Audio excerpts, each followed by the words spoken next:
pertama adalah definisi lingkungan hidup. Lingkungan hidup menurut Undang-Undang Nomor 23 Tahun 1997 dan Undang-Undang Nomor 32 Tahun 2009 adalah kesatuan ruang dengan semua benda, gaya, keadaan, dan makhluk hidup, termasuk manusia dan perilakunya yang mempengaruhi kelangsungan berkehidupan dan kesejahteraan manusia serta makhluk hidup lain.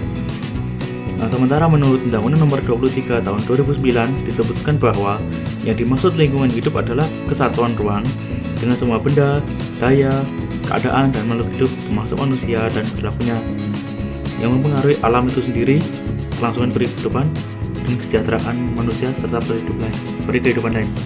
Nah, jadi menurut Undang-Undang Nomor 23 Tahun 97 dan Undang-Undang Nomor 32 Tahun 2009 kurang lebihnya mirip. Ada revisi sedikit. Nah, sementara menurut Norton menyebutkan bahwa lingkungan merupakan sebagai sesuatu yang terkait dengan semua faktor eksternal yang bersifat biologis dan fisika yang secara langsung dapat mempengaruhi kehidupan, pertumbuhan, perkembangan, dan reproduksi organisme. Lebih lanjut, ditafsirkan bahwa lingkungan hendaknya dibedakan dengan habitat, yang dalam secara luas diartikan dengan tempat di mana organisme berada serta faktor-faktor lingkungannya. Lebih lanjut lagi, manusia hanyalah salah satu unsur lingkungan hidup. Tetapi perilaku manusia akan mempengaruhi kelangsungan berkehidupan dan kesejahteraan manusia dan makhluk hidup lain. Nah, hakikat lingkungan hidup sendiri, kehadiran lingkungan hidup pada dasarnya merupakan bagian terpenting dan sangat menentukan bagi kehadiran dan kelangsungan manusia, baik dari segi kebudayaan, bagi kehidupan, dan peradabannya. Selama ada kehidupan manusia sejak lahir, bahkan ketika masih dalam kandungan, faktor lingkungan merupakan bagian yang tidak dapat dipisahkan secara mutlak bagi kehidupan manusia. Karena itulah, seberapapun manusia memandang lingkungan dan kelangsungan hidup, maka keberadaan benda lingkungan itu sangatlah penting. Selanjutnya, faktor kerusakan lingkungan daerah kota. Yang pertama, urbanisasi, yang merupakan pertambahan penduduk di wilayah perkotaan, entah karena kelahiran atau perpindahan penduduk dari desa ke kota. Proses urbanisasi umumnya meningkat seiring dengan makin meningkatnya fasilitas suatu kota. Salah satu yang mempengaruhi perpindahan penduduk ke kota salah satunya adalah industrialisasi. Industrialisasi di perkotaan memungkinkan ketersediaan lapangan pekerjaan yang lebih banyak, tidak tersedianya lapangan pekerjaan di desa, dan keinginan memperoleh pekerjaan yang layak di kota. Yang faktor daya tarik kota yang megah, fasilitas kota yang memadai, dan lain-lain. Hal tersebut menyebabkan penduduk desa berbondong-bondong datang ke kota untuk mendapatkan kehidupan lebih baik, karena kota menyediakan berbagai macam kegiatan ekonomi. Selanjutnya adalah sampah serta kepadatan penduduk. Urbanisasi dengan segala adanya industrialisasi di perkotaan mempengaruhi pertumbuhan populasi, peningkatan aktivitas manusia yang bertambah pada bertambahnya material sampah, limbah, dan emisi. Populasi penduduk bertambah pula pada banyaknya sampah yang dihasilkan, misal sampah rumah tangga maupun sampah industri. Selanjutnya, faktor kerusakan lingkungan desa. Yang pertama, deforestasi, yang selalu menjadi isu lingkungan yang menjadi perhatian banyak pihak selama 4 dekade terakhir. Dampak negatif dari deforestasi sendiri mengundang banyak masalah lainnya, termasuk perubahan iklim. Ancaman yang menakutkan memaksa manusia yang untuk berpikir menahan laju deforestasi dan degradasi hutan, serta pemanasan global. Rusaknya hutan juga menyebabkan meningkatnya erosi. Hal ini menyebabkan kemampuan tanah menyerap dan menahan air berkurang. Akibat dari persediaan air di dalam tanah berkurang, dan pada gilirannya di musim kemarau akan terjadi kekeringan. Perubahan tata guna lahan. Perubahan tata guna lahan menjadi suatu faktor permasalahan yang krusial. Misalnya, tekanan penduduk yang tinggi di daerah pedesaan mengakibatkan kebutuhan akan lahan pemukiman menjadi berkurang, sehingga untuk penduduk yang tidak memiliki lahan garapan terpaksa kehilangan lahan tersebut.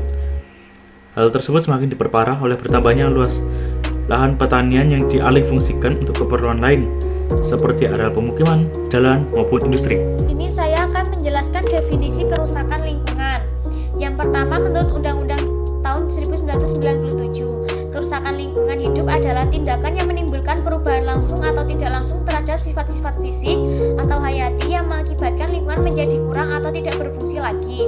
Selanjutnya, menurut Sastrawijaya, kerusakan lingkungan diakibatkan oleh pencemaran yang mengakibatkan unsur-unsur dalam lingkungan tersebut menjadi rusak. Selanjutnya, saya akan menjelaskan mengenai solusi kerusakan lingkungan di kota dan di desa. Solusi kerusakan lingkungan menempatkan pada 4 prinsip. Yang pertama, layak secara ekonomi. Yang kedua, berlanjut secara lingkungan. Yang ketiga, diterima secara sosial dan budaya. Yang keempat adalah memanfaatkan teknologi yang tepat untuk diterapkan. Untuk mengatasi solusi kerusakan lingkungan di perkotaan, untuk mengatasi banjir yaitu dapat menerapkan konsep water form village. Yang kedua, penerapan konsep one rivers of management. Yang ketiga, tidak membuang sampah di sungai. Selanjutnya adalah untuk mengatasi efek rumah kaca. Yang pertama, menggunakan peralatan ramah lingkungan, mengurangi penggunaan AC, dan membuat ruang terbuka hijau. Yang ketiga, untuk mengatasi pencemaran udara. Yang pertama, menggunakan bahan bakar ramah lingkungan dan menerapkan jalan kaki atau bersepeda. Selanjutnya adalah untuk mengatasi pencemaran air, yaitu dapat mengelola limbah cair industri dan rumah tangga sebelum dibuang ke perairan. Selanjutnya adalah untuk mengatasi kepadatan dan pemukiman kumuh, yaitu dapat memperbaiki tatanan ruang kota dan membatasi arus urbanisasi. Untuk mencari solusi kerusakan lingkungan di desa, yaitu sebagai berikut. Dalam mengatasi banjir, dapat memperbaiki struktur saluran air, tidak membuang sampah sembarangan. Yang kedua adalah untuk mengatasi alih fungsi lahan pertanian. Dapat dilakukan perencanaan tata guna lahan dan tata ruang, melakukan reboisasi dan mempertegas izin mendirikan bangunan. Selanjutnya adalah pencemaran limbah, yaitu diatasi dengan mencari alternatif untuk pengelolaan limbah cair. Selanjutnya adalah memanfaatkan SDA dengan berkelanjutan. Kemudian untuk menanggulangi erosi, dapat melakukan sistem terasering dan reboisasi. Definisi dan faktor kerusakan lingkungan kota. Kota diartikan sebagai suatu sistem jaringan kehidupan yang ditandai dengan kepadatan penduduk yang tinggi dan diwarnai dengan strata ekonomi yang heterogen dan bersifat materialistis. Kerusakan lingkungan kota yaitu di mana lingkungan kota tercemar atau rusak karena masuknya komponen atau zat yang bersifat merusak dan mencemari lingkungan hidup. Contoh kerusakan lingkungan kota yang pertama ada banjir, kedua ada pencemaran, yang ketiga ada keterbatasan air bersih, keempat lingkungan kumuh, dan kelima adalah efek rumah kaca. Pertama, banjir. Pertumbuhan penduduk di perkotaan semakin tinggi. Sebagai contoh, kota-kota seperti Jakarta, Bandung, Semarang, dan Surabaya mengalami jumlah perkembangan penduduk dan pembangunan yang dilakukan secara terus-menerus. Jika hal tersebut berlanjut, berbagai permasalahan lingkungan hidup mulai muncul. Contohnya adalah Jakarta banjir setiap tahun, mulai dari banjir kecil hingga banjir yang besar. Ada faktor penyebab banjirnya, yaitu adanya pengurukan, perperasan permukaan tanah, menyempitnya badan sungai, dan aliran air sungai yang tersumbat oleh sampah. Selanjutnya adalah pencemaran udara. Peningkatan jumlah penduduk menyebabkan kualitas lingkungan menurun karena tingginya aktivitas manusia. Perkembangan kota seringkali diikuti oleh perkembangan teknologi, industri, peningkatan jumlah penduduk, serta bertambahnya sarana transportasi. Kondisi demikian jelas akan memberikan dampak negatif terhadap lingkungan, terutama pada udara.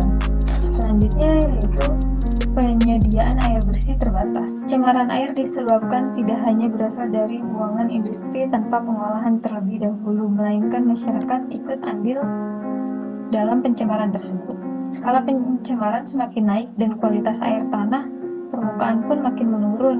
Selanjutnya adalah kepadatan penduduk. Kepadatan penduduk dan pemukiman kumuh ini terjadi karena perpindahan desa ke kota atau urbanisasi. Mereka beranggapan bahwa di kota akan mendapatkan pekerjaan, namun sebaliknya bagi yang tidak beruntung. Kemiskinan timbul dan karena tidak mampunya membeli tanah di kota, dan akan menyebabkan pemukiman kumuh yang ada di kota dan akan mengurangi estetika kota. Pemukiman kumuh ini tuh ada di sungai atau di rel kereta. Efek rumah kaca. Efek rumah kaca ini tanpa disadari gedung tinggi dan berimpitan mengambil alih komponen alami dari ekosistem sebelumnya yang berupa pohon. Udara pun semakin panas dan masyarakat kota menggunakan AC untuk mendinginkan ruangan. Namun hal itu menyebabkan atau kota justru malah semakin panas. Definisi dan faktor kerusakan lingkungan desa. Definisi desa merupakan kesatuan masyarakat hukum yang memiliki batas wilayah yang berwenang untuk mengatur dan mengurus kepentingan masyarakat setempat berdasarkan asal-usul dan adat istiadat setempat yang diakui dan dihormati. Kerusakan lingkungan desa merupakan suatu lingkungan perdesaan yang rusak atau tercemar akibat masuknya suatu komponen atau zat yang bersifat merusak dan mencemari lingkungan hidup. Contoh kerusakan lingkungan desa. Yang pertama, banjir. Banjir merupakan masalah umum yang sering dijumpai di mana saja.